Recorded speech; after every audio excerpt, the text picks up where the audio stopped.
ಇದೆ ಸರ್ ಯಾವಾಗಿಂದ ನಾವು 1.5 ವರ್ಷ ಆಯ್ತು ಸರ್ ಇಲ್ಲಿಗೆ ಬೆಳಗಾವಿ ಡ್ಯೂಟಿ ಮಾಡಕತ್ತೀವಿ ಸರ್. ನಮ್ಗೆ ರೆಸ್ಟ್ ರೂಮ್ ಇಲ್ಲ ಸರ್.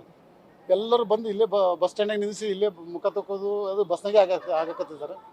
ಹಾಗಾಗಿ ನಮ್ಗೆ ರೆಸ್ಟ್ ರೂಮ್ ಕೊಡ್ಬೇಕಂತೇಳಿ ಕೇಳಕತ್ತೀವಿ ಸರ್. ಎಷ್ಟು ದಿನ ಈ ರೀತಿ ಸಮಸ್ಯೆ ಆಗ್ತಾ ಇದೆ? ಸರ್ ಈಗ ನನಗಂತರ 1.5 ವರ್ಷ ಆಯ್ತು ಸರ್ ಪೂರ ಇಲ್ಲಿ ಸಮಸ್ಯೆ ಸರ್. ರೆಸ್ಟ್ ರೂಮ್ ಕೊಡ್ತೀನಿ ಅಂತಂದ್ಕಿಸಿಂದ ಈಗ ಮೊನ್ನೆ ಕೇಳಿದ್ರೆ ಏನಂದ್ರೆ ಸರ್, ಅದು ರೆಸ್ಟ್ ರೂಮು ನಿಮ್ಗೆ ಕೊಡ್ತೀವಿ ಅಂದಿದ್ದು ಬೇರೆ ರೆಂಟ್ ಕೊಟ್ಟಾರಪ್ಪ, ಈಗ ನಿಮ್ಗೆ ರೆಸ್ಟ್ ರೂಮ್ ಇಲ್ಲ ಮತ್ತೆ ಕೇಳ್ತೀವಿ ಕೇಳಿಸಿ ಕೊಡ್ತೀವಿ ಅಂತ ಅನ್ನಕತ್ತಾರೆ ಸರ್. ತಾವು ಎಲ್ಲಿಂದ ಬರ್ತೀರಿ? ಸರ್ ಯಾದಗಿರಿಯಿಂದ ನಾನು ಬಂದೀನಿ ಸರ್. ಟೋಟಲ್ 10 ಗಾಡಿ ಸರ್ ನೈಟ್ ಸರ್ವಿಸ್ ಗಾಡಿಗಳು 10 ಗಾಡಿ ಇದೆ ಸರ್ ಇಲ್ಲಿ. ಅಂದ್ರೆ 20 ಮಂದಿ ಸರ್. ಎಲ್ಲರೂ ಎಲ್ಲಿ ಬಂತಲ್ಲೇ ಎಲ್ಲಿ ತಂಪ ಸರ್ ಅಲ್ಲಿ ಮಕ್ಕಂತಾರೆ ಸರ್. ಬಸ್ಸಾಗ ಅಂದ್ರೆ ಹೀಟ್ ಆಗ್ತದೆ ಸರ್, ಮಕ್ಕಕ್ಕಾಗಲ್ಲ. ಎಲ್ಲಿ ಊಟ ಮಾಡಿ ಎಲ್ಲೇನು ಗಿಡದಲ್ಲಿ ಮಕ್ಕದು ಅಲ್ಲಿ ಮಕ್ಕದು ಎಲ್ಲ ಮಾಡಕತ್ತಾರೆ ಸರ್. ಸರ್ ಒಂದು ಗುಲ್ಬರ್ಗ ಸರ್, ಒಂದು ಬಸವ ಕಲ್ಯಾಣ, ರಾಯಚೂರು, ಮೈಸೂರು, ಬೆಂಗಳೂರು, ಯಾದಗಿರಿ, ಹಾಸನ. ಹೌದು ಸರ್, ಇಲ್ಲಿ ಡಿವಿಷನ್ದವ್ರು ಮಾಡ್ಬೇಕು ಸರ್. ನಮ್ದು ನಾವು ಕೇಳಿದ್ರಿ ಸರ್, ಮಾಡ್ತೀವಿ ಅಂತ ಈಗ 1.5 ವರ್ಷ ಆಯ್ತು ಸರ್, ಮಾಡಿಲ್ಲ ಸರ್. ಡ್ಯೂಟಿಯವ್ರಿಗೆ ಕೇಳಿದ್ರಿ ಇವತ್ತು ನೀವು ಇಲ್ಲಿ ಬಸ್ ನಿಂದಿಸ್ರಿ, ಬ್ಯಾಗ್ ತೊಗೊಂಡು ಹೋಗ್ರಿ, ನೀವು ಅಲ್ಲಿ ಎಲ್ಲೇನೋ ಮಕ್ಕಳ್ರಿ ರೆಸ್ಟ್ ರೂಮ್ನಾಗ ಅಂತೇಳಿ ಈ ಥರ ಮಾತಾಡಕತ್ತಾರೆ ಬೆಳಗ್ಗೆ ಫ್ರೆಶ್ ಅಪ್ ಹೆಂಗಾಗ್ತೀರಿ? ಸರ್. ಫ್ರೆಶ್ ಅಪ್ ಇಲ್ಲ ಸರ್ ನಮ್ಗೆ. ಅದಕ್ಕೆ ಎಲ್ಲ ಬಸ್ ಸ್ಟ್ಯಾಂಡ್ ಇಲ್ಲಿ ಬಸ್ ಡೋರ್ನಾಗ ನಿಂತು ಅಲ್ಲದಕ್ಕೆದು ಇಲ್ಲ ಸರ್, ರೆಸ್ಟ್ ರೂಮೇ ಕೊಟ್ಟಿಲ್ಲ ಸರ್ ನಮ್ಗೆ. ಸರ್ ಈಗ ಬಸ್ನಲ್ಲೇ ಮಲ್ಕಕತ್ತೀವಿ ಸರ್, ಎಲ್ಲರೂ ಬಸ್ನಲ್ಲಿ ಮಲ್ಕಕತ್ತೀವಿ. ಎಲ್ಲರೂ ಅಲ್ಲೇ ಬಸ್ಸಿನ ಡೋರ್ನಾಗ ನಿಂತು ಅಲ್ಲದ ಕೆದಬೇಕು, ಅಲ್ಲೇ ಬಸ್ನಾಗ ಊಟ ಮಾಡ್ಬೇಕು ಸರ್. ಒಂದು ಫ್ಯಾನ್ ಇಲ್ಲ ಸರ್, ಏನಿಲ್ಲ.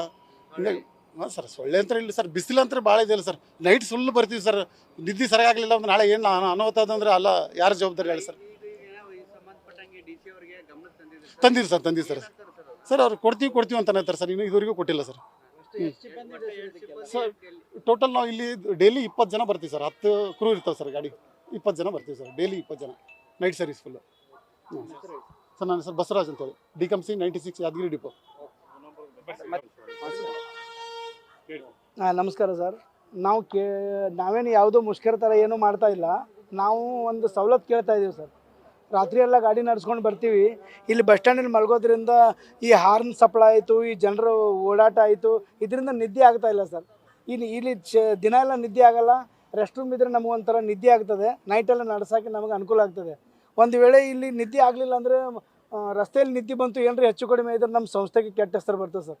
ಅದ್ರ ಸಲುವಾಗಿ ನಮ್ಗೊಂದು ಸ್ವಲ್ಪ ಅನುಕೂಲ ಮಾಡಿಕೊಟ್ರೆ, ಒಂದು ರೆಸ್ಟ್ ರೂಮ್ ಮಾಡಿಕೊಟ್ರೆ ನಮ್ಮ ನಿದ್ದೆ ಕರೆಕ್ಟಾಗಿ ಆದರೆ ನಾವು ಮುಂದೆ ಕರೆಕ್ಟಾಗಿ ನಾವು ಡ್ಯೂಟಿ ಮಾಡ್ಬೋದು ಅಂತ ನಾವು. ಹಾಂ ಸರ್, ರಾತ್ರಿಯಲ್ಲಿ ಸ್ಲೀಪರ್ ಗಾಡಿ ಇರ್ತಾವೆ ಸರ್, ರಾತ್ರಿನಲ್ಲೇ ನಡೆಸ್ಬೇಕಾಗ್ತದೆ. ನಿದ್ದೆ ಆಗ್ತಾ ಇಲ್ಲ ಸರ್ ಇಲ್ಲಿ ಅಷ್ಟೇ, ಮತ್ತೆ ನಮ್ಗೆ ನಿದ್ದೆ ಆಗ್ತಾ ಇಲ್ಲ. ನಾವು ಯಾವ ಅನುಕೂಲ ಇದ್ದರೂ ಈಗ ನಮ್ಮ ಮನೆ ಸಂಸ್ಥೆ ಹಂಗೈತಿ, ನಾವು ಅನುಸರಿಸ್ಕೊಂಡು ಹೊಂಟಿದ್ದೀವಿ. ಮೇನ್ ನಮಗೆ ನಿದ್ದೆ ಆಗಲ್ಲ ಸರ್. ನಿದ್ದೆ ಬಸ್ಸಲ್ಲೇ ಮಲಗ್ತಾ ಇದ್ದೀವಿ ಸರ್, ಬಸ್ಸಲ್ಲೇ ಮಲಗ್ತಾ ಇದ್ದೀವಿ. ಈಗ ಟಾಯ್ಲೆಟ್ಗೆ ಹೋಗ್ಬೇಕಾದ್ರೆ ಅವನು ಯೂನಿಫಾರ್ಮ್ ಹಾಕ್ಕೊಂಡೇ ಬಾ ಅಂತ ಸರ್. ಸ್ಟಾಫು ನೀನು ಕಾರ್ಡ್ ಕೊಡು ಇಲ್ಲಾದ್ರೆ ಅಂತ ಅದು ಸ್ನಾನ ಮಾಡಬೇಕಾದ್ರೆ ತೊಂದರೆ ಆಗ್ಲಾಗತ್ತದ. ರೆಸ್ಟ್ ರೂಮ್ ಐತೆ ಅಂದ್ರೆ ಸರ್, ನಮ್ಮ ರೆಸ್ಟ್ ರೂಮ್ನಾಗ ನಾವು ಹೋಗ್ತೀವಿ, ಸ್ನಾನ ಮಾಡೋಕೆ ಅನುಕೂಲ ಇರ್ತದೆ, ಟಾಯ್ಲೆಟ್ ಬಾತ್ರೂಮ್ ಅನುಕೂಲ ಇರ್ತದೆ ಸರ್. ಏನಂದ್ರೆ ನಾವು ನಮ್ಮ ಸಂಸ್ಥೆ ಮುಖಂಡರಿಗೆ ನಾವು ಅಧಿಕಾರಿಗಳಿಗೆ ಏನು ಬೇಕು ಅಂದ್ರೆ ನಮಗೊಂದು ರೆಸ್ಟ್ ರೂಮ್ ವ್ಯವಸ್ಥೆ ಮಾಡಿಕೊಡ್ರಿ ಅಂತ ಕೇಳ್ಕೊಳಕತ್ತೀವಿ ಸರ್. ಸರ್ ನಾವು ಗುಲ್ಬರ್ಗದಿಂದ ಬಂದೀವಿ. ಗುಲ್ಬರ್ಗ 1 ನಂಬರ್ ಡಿಪೋ ಗಾಡಿ ಸರ್ ನಮ್ಮದು. ರಾಯಚೂರಿಂದ ಬಸ್ ಐತಿ ಸರ್, ಇಲ್ಲಿ ಯಾದಗಿರಿಂದ ಐತಿ, ಬೆಂಗಳೂರಿಂದ ಬಸ್ ಅದಾವೆ ಸರ್, ಮೈಸೂರಿಂದ ಬಸ್ ಐತಿ, ಬಳ್ಳಾರಿಯಿಂದ ಬಸ್ ಐತಿ. ಎಲ್ಲರೂ ನೈಟ್ ಸರ್ವಿಸ್ದವ್ರು ಸರ್. ನಾವು ಅಲ್ಲಿಂದ ರಾತ್ರಿ ಎಲ್ಲ ಬರ್ತೇವಲ್ಲ, ಇಲ್ಲಿ ಬಂದ ಮೇಲೆ ನಮಗೊಂದು ಸ್ವಲ್ಪ ಅನುಕೂಲ ಆಗ್ಲಾಗತ್ತಿಲ್ಲ ಸರ್ ಮಲ್ಗಕ್ಕೆ. ಅಲ್ಲಿ ಸೆಕೆಂಡ್ ಡಿಪೋ ಹತ್ರ ಒಂದು ಜಾಗ ಕೊಟ್ಟಿದ್ರು ಸರ್, ಅಲ್ಲಿ ಟಾಯ್ಲೆಟ್ ಬಾತ್ರೂಮ್ ವ್ಯವಸ್ಥೆ ಇಲ್ಲ. ಆ ಸೆಕೆಂಡ್ ಡಿಪೋ ಆ ಕಡೆ ಗೇಟ್ ಇತ್ತು, ನಾವು ಹೆಂಗೋ ಅನುಕೂಲ ಮಾಡ್ಕೊಂಡಿವಿ. ಆ ಸೆಕೆಂಡ್ ಡಿಪೋ ಗೇಟ್ ಹಾಕಿಬಿಟ್ಟಾರೆ ಸರ್. ಈಗ ನಮ್ಗೆ ಅಲ್ಲಿ ಅನುಕೂಲ ಇಲ್ಲ ಸರ್. ಅದ್ರ ಸರ್ ನನ್ನ ಹೆಸರು ಸಲೀಂ ದೇಗನಾಳ್ ಅಂತ ಸರ್.